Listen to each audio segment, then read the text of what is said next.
Education channel पर आपका स्वागत है। हम राजस्थान पशु परिचय की तैयारी कर रहे हैं और इसकी आ गई है कि संभावना की पशु परिचय की जो फॉर्म है वो जनवरी के फर्स्ट वीक के अंदर भरवाने की बात है कि जनवरी फर्स्ट वीक तक फॉर्म भरवाए जा सकते हैं। तो इसलिए तैयार रही है क्योंकि हमें इसका सिलेबस कंप्लीट ही नहीं करना बल्कि 4 से 5 बार इसका वापस से रिवीजन भी करना है, टेस्ट सीरीज भी हमें लेनी है, क्वेश्चन भी सोल्व करने हैं, तो सारी चीजें करनी है। तो ये तो है नहीं कि एग्जाम जल्दी से डिसाइड हो जाए और हम इसकी तैयारी कर पाए, ऐसा नहीं हो पाता। तो अब आज हम पढ़ रहे हैं पशु परिचय के अंदर राजस्थान की जो झीलें हैं वो पढ़ रहे थे। राजस्थान की जो झीलें हैं उनके बारे में हमने कल एक बेसिक सी जानकारी हमने कल की क्लास में ली थी। उसके बाद हम आज की क्लास में पढ़ने वाले हैं नेक्स्ट में कि जो उसकी झील है वो खारे पानी की कौन कौन सी झील है, क्योंकि हमने कल सिर्फ इतना ही जाना था कि ये गुणों के आधार पर ये कितनी है, निर्माण के आधार पर कितनी है और प्राकृतिक के आधार पर कितनी है, कौन कौन सी झीलें हैं, सबसे बड़ी झीलें कौन सी है। तो जिन्होंने भी कल की क्लास नहीं देखी वो प्लेलिस्ट में जाके पिछली क्लास को देख सकते हैं। उसके बाद हम नेक्स्ट क्लास आज हम लेंगे और आज हम पढ़ने वाले हैं खारे पानी की झीलें। तो क्यों ना हम देख ले कि सबसे पहले कि खारे पानी की झील कौन कौन सी है। तो चलिए हम सबसे पहले यही देखेंगे कि खारे पानी की झील कौन कौन सी है। तो क्या लिखेंगे हम, खारे पानी की झीलें, खारे पानी की झीलें। और खारे पानी की झीलें कौन कौन सी है ये हम देखते हैं। तो खारे पानी की झीलों को हम याद करने के लिए एक ट्रिक लेते हैं। वैसे हम अपने जब पढ़ते हैं तो ट्रिक बहुत कम यूज करते हैं। क्यों करते हैं? क्योंकि एक तो हमने नाम तो याद करने हैं, फिर एक एक्स्ट्रा फैक्ट और जोड़ लेते हैं हम ट्रिक वाला, उसको भी हमें याद रखना पड़ता है, उसको भी याद करना पड़ता है। इसलिए हम क्या करते हैं, डायरेक्ट याद करते हैं, ट्रिक बहुत कम लेते हैं। लेकिन आज हम जैसे मैं कि खारे पानी की झीलों के अंदर हम ट्रिक लेंगे। तो ट्रिक क्या है कि साड़ी का पल्लू कुत्ता फाड़े। क्या लेंगे? साड़ी का पल्लू कुत्ता फाड़े। तो हम लेंगे साड़ी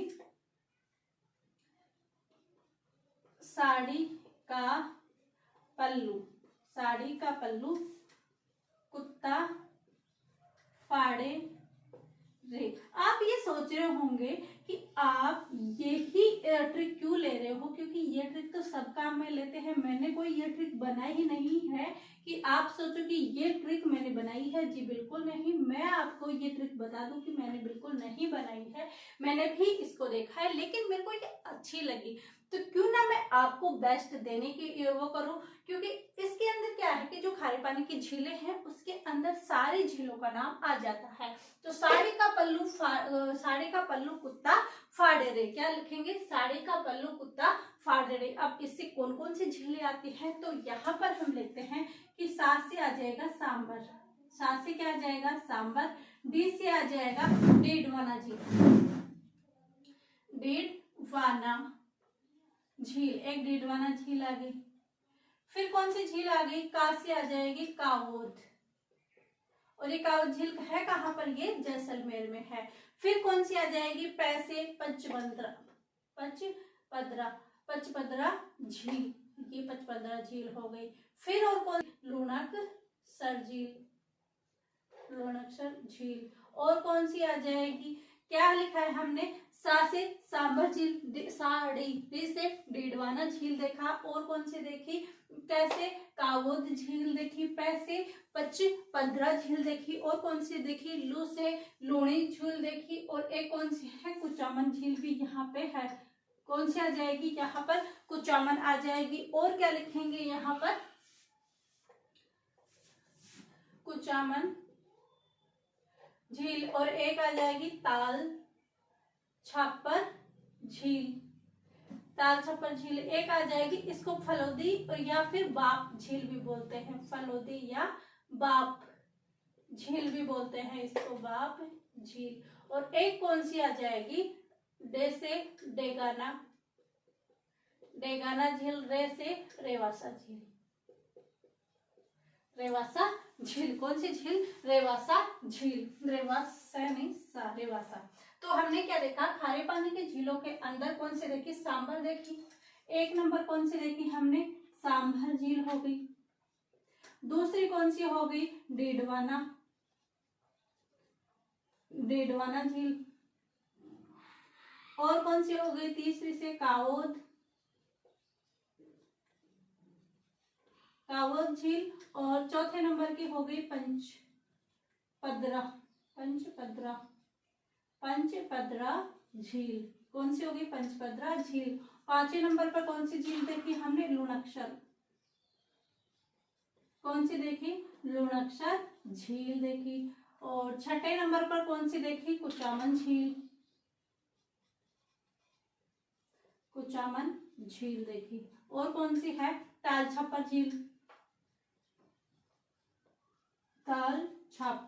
झील 7 नंबर पे। और 8 नंबर पे कौन सी हो जाएगी? फलोदी या बाप झील। एक फलोदी या बाप झील हो गई। और 5वें नंबर पर कौन सी हो गई? डेगाना झील। और कौन सी हो गई? 7, 8, ये 9 हो गई। और ये 10 नंबर पर कौन सी हो गई? रेवासा झील। कौन सी झील हो गई? रेवासा झील। तो हमने खारे पानी की झीलें देखी। खारे पानी में क्या देखा कि सारे का पल्लू कुत्ता फाड़े रे। इसके अंदर सा से सांभर झील, डी से डीडवाना, का से कावोद, पै से पचपद्रा झील, लू से लुणक्षर झील, कू से कुचामन झील, ता से तालछपर झील, फा से फलोदिया बाप झील, डे से डेगाना झील, रे से रेवासा झील। ये खारे पानी की झीलें हैं जिनको ट्रिक याद नहीं करना, डायरेक्ट वैसे याद करनी है तो वैसे याद कर सकते हैं कि सांभर झील, डीडवाना झील, कावोद झील, पंचपद्रा झील, लुणाक्षर झील, कुंचावन, तालछपर, फलोदिया बाप, डेगाना झील और रेवासा झील। तो ये कौन सी झील है? खारे पानी की झीलें हैं। अब खारे पानी को एक एक करके हम पूरी व्याख्या के साथ पढ़ेंगे, तो आप इसका स्क्रीनशॉट लीजिए। उसके बाद हम देखते हैं नेक्स्ट के अंदर देखते हैं कि सांभर झील के बारे में पूरी व्याख्या से पढ़ेंगे।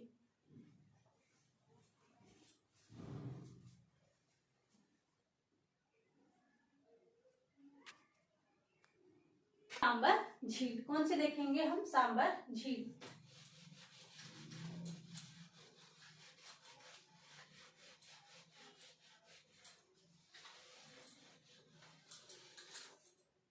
कौन सी झील देखते हैं? हम देखते हैं सांभर झील। सांभर झील को देखेंगे तो सांभर झील है कहाँ पर स्थित? जयपुर में। सांभर झील है कहाँ? सांभर झील है जयपुर के अंदर। और क्या है? यह राजस्थान की सबसे बड़ी खारे पानी की झील है। कौन सी है? खारे पानी की सबसे बड़ी झील कौन सी है? सांभर झील। खारे पानी की सबसे बड़ी झील अगर पूछे तो वो कौन सी झील हो जाएगी? सांभर झील। खारे पानी की सबसे बड़ी झील कौन सी झील है? सांभर झील है। और क्या देखते हैं कि सांभर झील की जो स्थिति है उसकी स्थिति कहाँ पर है और इसका जो निर्माण है वो निर्माण कब हुआ था? तो हमने कल देखा था कि इसका निर्माण हम प्राकृतिक से बोलते थे। तो निर्माण इसका 2 तरीकों से इसे हम पढ़ेंगे कि एक तो इसको इतिहास के अंदर क्या कहते हैं, तो इतिहास में कहा जाता है कि जो वासुदेव चौहान थे जिसने चौहानों की स्थापना की थी, वासुदेव ने सांभर में चौहानों की स्थापना की थी, तो वासुदेव चौहान थे, उन्होंने इस झील का निर्माण करवाया था। और ये जानकारी हमें कहाँ पर प्राप्त होती है? तो ये हमें बिजोलिया शिलालेख है उससे प्राप्त होती है कि इस झील का निर्माण है जो किसने करवाया था? वासुदेव चौहान ने करवाया था। लेकिन हमें जब इसकी भूगोल की तरफ से देख के भूगोल की तरफ से इनकी व्याख्या करते, इसकी समीक्षा करते हैं, तो उसकी तरफ से ये आती है कि ये काल्डेरा से निर्मित है, यानी प्राकृतिक झील है। तो भूगोल क्या कहता है? ये प्राकृतिक यानी प्रकृति से बनी हुई झील है। और हिस्ट्री हमें क्या कहती है कि बिजोलिया शिलालेख के आधार पर इसका निर्माण किसने करवाया था? वासुदेव चौहान ने करवाया था। तो हम ये दोनों ही बातें लिखेंगे क्योंकि इसकी दोनों ही बातें की समीक्षा की गई है। तो सबसे पहले हम देखते हैं कि इसका निर्माण, इतिहास क्या कहता है? इतिहास कहता है कि बिजोलिया शिलालेख है, बिजोलिया शिलालेख बिजोलिया शिलालेख के आधार पर इसका निर्माण कौन करवाता है? तो बिजोलिया शिलालेख के आधार पर इसका निर्माण कराता है वासुदेव चौहान। वासुदेव जो चौहान है वो क्या करता है? इसका निर्माण करता है। तो भूगोल क्या बोलता है? भूगोल क्या बोलता है? तो भूगोल क्या कहता है कि ये प्राकृतिक झील है। कैसी झील है? क्या मानव निर्मित है? जी नहीं, ये कैसी झील है? ये प्राकृतिक झील है। तो सांबर झील के बारे में अगर इतिहास के फैक्ट से पूछे, क्योंकि जब आप पेपर दोगे तो उसमें एक ही ऑप्शन आएगा कि इसका निर्माण किसने करवाया था, तो भूगोल में अगर ये प्राकृतिक झील है वैसे पूछा जाएगा तो बिजोलिया शिलालेख के आधार पर वासुदेव चौहान ही हमें करके आना है। दोनों ऑप्शन में कभी भी नहीं आएंगे। तो चलिए हमने निर्माण देख लिया। अब देखते हैं कि इसकी स्थिति कैसी है, यानी कि जो स्थिति है इसकी, जहां पर ये स्थित है तो वो उसकी अक्षांश क्या है और उसका देशांतर क्यों है। हम ये क्यों पढ़ रहे हैं? क्योंकि पिछली एग्जाम में आ चुका है कि जो सांबर झील है वो कौन से देशांतरों के मध्य स्थित है। अक्षांश वाला नहीं ही आया था, देशांतर वाला आया था। तो क्यों ना हम दोनों लेकर पढ़े। तो इस दोनों लेकर पढ़ेंगे तो इसमें देखेंगे कि स्थिति पहले तो हम अक्षांश देखेंगे और फिर देखेंगे देशांतर। तो स्थिति के अंदर भी दो देखते हैं कि 27 से क्या देखेंगे कि इसकी स्थिति कितनी अक्षांश पे है। तो 27 से 29 डिग्री उत्तरी अक्षांश के मध्य स्थित है। 27 डिग्री से 29 डिग्री उत्तरी अक्षांश 27 से 29 डिग्री उत्तरी अक्षांश के मध्य स्थित है। कौन सी झील? सांबर झील। उसके बाद हम देशांतर के देखते हैं तो 74 से 75 डिग्री पूर्वी देशांतर पर क्या है? सांबर झील स्थित है। तो लिखेंगे 74 डिग्री से 75 डिग्री पूर्वी देशांतर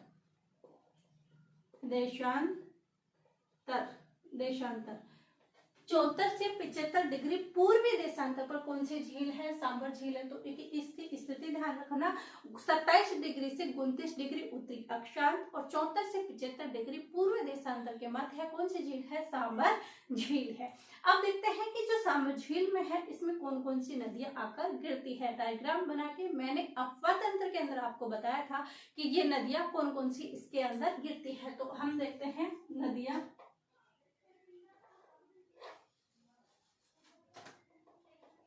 कि इसके अंदर नदियां कौन कौन सी आकर गिरती है। तो एक तो आती है मेंथा नदी इसमें आकर गिरती है। एक आती है खारी। कौन कौन सी आती है? मेंथा नदी आती है और खारी नदी आती है, रूपनगढ़ नदी आती है और खंडेला नदी आती है। तो मेंथा, खारी, रूपनगढ़ और खंडेला नदी। अब ये कहाँ से इसका उद्गम होता है ये मैंने अफवाह तंत्र में बता दिया था।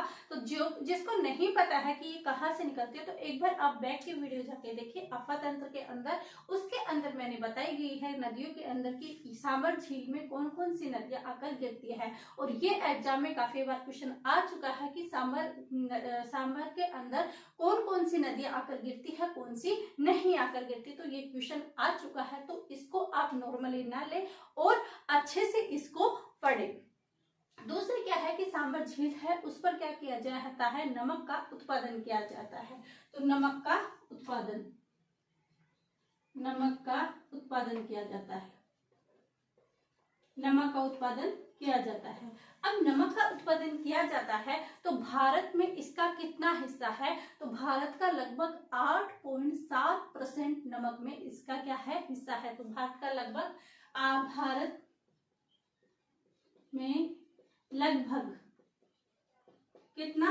8.7%। कितना है? भारत में लगभग 8.7% नमक क्या होता है? इससे उत्पादन होता है। किससे होता है? सांबर झील पे, यानी कि 8.7 सर्वाधिक है। तो राजस्थान में जो सर्वाधिक नमक उत्पादन होगा वो किस झील से होगा? सांबर झील में। तो राजस्थान में सर्वाधिक नमक उत्पादन किससे होगा? इसी झील से होगा। कौन सी झील से? सांबर झील से।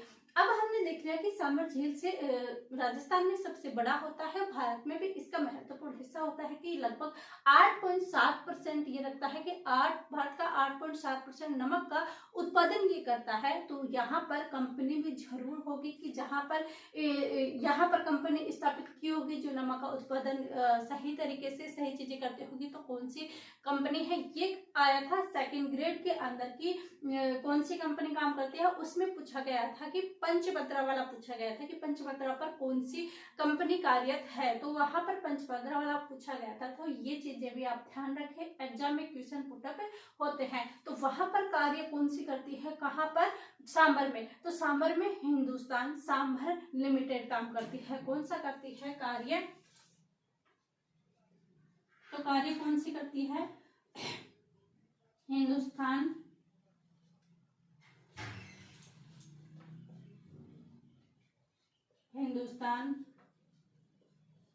सांबर, क्या लिखेंगे, Hindustan Sambhar salt limited, Sambhar salt limited. यहाँ पर क्या करती है, नमक का उत्पादन होता है, वहां पर जो कार्य करती है वो कौन करती है, हिंदुस्तान सांबर सॉल्ट लिमिटेड करती है। अब यहाँ पर एक शैवाल पाया जाता है, उस शैवाल का नाम क्या है, उस शैवाल का नाम है स्पाइरुलिना। क्या नाम है शैवाल, यहाँ पर जो शैवाल है उस शैवाल का नाम क्या है, तो उसका नाम है स्पाइरुलिना। ये क्या नाम है, इस नमक जो शैवाल है, स्पाइरुलिना नमक शैवाल है, वो कहाँ पाया जाता है, सांबर में पाया जाता है। स्पाइरुलिना नामक शैवाल पाया जाता है, यानी यहाँ पर कौन सा पाया जाता है, स्पाइरुलिना नामक क्या पाया जाता है, शैवाल पाया जाता है। तो ये चीजें हमने देखी किस झील में, खारे पानी की झीलें में। इसके आगे भी और चीजें हैं वो हम कल की क्लास में देखने वाले हैं, क्योंकि यहाँ पर सांबर झील कंप्लीट नहीं होती। तो क्या क्या है खारे पानी की झील, सांबर झील जयपुर में है, खारे पानी की सबसे बड़ी झील है। इसका निर्माण इतिहास के आधार पर बिजोलिया शिलालेख वासुदेव चौहान कहते हैं। भूगोल कहता है कि ये प्राकृतिक झील है। स्थिति 27 से 29 डिग्री उत्तरी अक्षांश है और देशांतर पूछा जाए तो 14 से 75 पूर्वी देशांतर। नदियां मेंथा, खारी और रूपनगढ़ और खंडेला नदियां आकर सांबर झील में गिरती है। नमक का उत्पादन Hindustan Sambhar limited salt limited company के द्वारा किया जाता है। भारत का लगभग 8.7% नमक का उत्पादन यहाँ पर हिस्सा रखता है। और राजस्थान में अगर सर्वाधिक नमक वाली झील पूछे कि सर्वाधिक नमक उत्पादन किस झील से किया जाता है, तो वो झील कौन सी होगी, सांबर झील। एक और है कि इस सांबर झील के किनारे क्या है, तो इस झील के किनारे अकबर ने शादी की थी। तो यहाँ पर लिखते हैं कि इस झील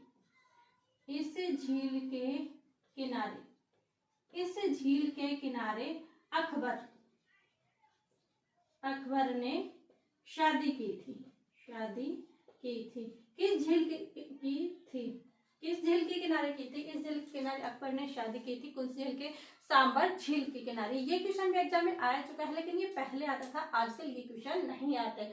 तो इस झील के किनारे अकबर ने शादी की। तो देखिए हमने सांबर झील पढ़ ली और इस सांबर झील के इम्पोर्टेंट फैक्ट हमने आज की क्लास में देखे। नेक्स्ट में हम और लेके आने वाले हैं। आई होप ये क्लासें आप कंप्लीट देखते होंगे, आपके लिए हेल्पफुल रहेगी ये क्लासें। और देखना इन क्लासों में से एग्जाम में क्वेश्चन जरूर पुटअप होंगे। आपको लगता है कि क्वेश्चन नहीं आएंगे, जी प्लेटफॉर्म जरूर छोटा है लेकिन मैटर बिल्कुल कम नहीं है। आप अगर इनको याद करते हो तो आई होप आपका एग्जाम अच्छे से क्लियर हो पाएगा, अच्छे से आप कर पाओगे। लेकिन इसके लिए जरूरी है कि कंटिन्यूटी हम पढ़ाई करें, रिवीजन करें, याद करें, क्योंकि कुछ भी चीजें होती है अगर हम उसको याद नहीं करते तो वो क्या है कि हम भूल जाते हैं। तो आई होप आप याद करते होंगे और पढ़ते भी होंगे। तो ये हमारी आज की क्लास कंप्लीट होते हैं। मिलते हैं अब कल की क्लास में। तो कल की क्लास में मिलते हैं। तो यह वीडियो आपको अच्छा लगा होगा, अच्छा लगता हो तो लाइक बनता है, शेयर बनता है एंड सब्सक्राइब बनता है। आप सभी का धन्यवाद, थैंक यू।